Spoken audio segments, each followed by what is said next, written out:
100টি জীবনধারার অভিজ্ঞতা অর্জন করুন। আজকের চ্যালেঞ্জে তোকে এই প্লাস্টিকের বলের ভেতর 24 ঘন্টা বেঁচে থাকতে হবে। এখন দুপুর 12টা, চ্যালেঞ্জ শুরু হয়ে গেছে। প্রতি 2 ঘন্টার অন্তর তোকে ভাগ্যের ওপর নির্ভর করে একটি কার্ড বেছে নিতে হবে। তাহলে আমি ডান দিকেরটাই নেব।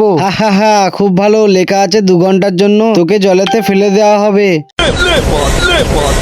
আরে এ কি, আমি তো এখানে দাঁড়াতেই পাচ্ছি না। আর বন্ধুরা, আমার এখানে প্রচন্ড ভয়ও লাগছে। অক্সিজেনের অভাবে আমার মাথা ঘুরছে। এখনো আমাকে 2 ঘন্টা কাটাতে হবে।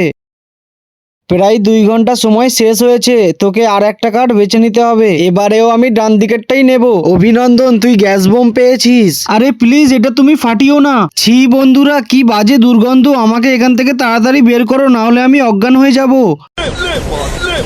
বন্ধুরা, শ্বাস নিতে কষ্ট হচ্ছে। প্রায় 4:02 বাজে। তুমি তাড়াতাড়ি 3 নম্বর কার্ডটি নিয়ে এসো। এবারে আমি বাঁ দিকেরটাই নেব। যাই হোক, এবারে তুই অক্সিজেন বোতল পেয়েছিস। বন্ধুরা, মনে হলো যেন জান ফিরে এলো। আর বন্ধুরা, তোমাদের যদি ভিডিওটা ভালো লাগে তাহলে লাইক করে চ্যানেলটাকে সাবস্ক্রাইব করে দাও।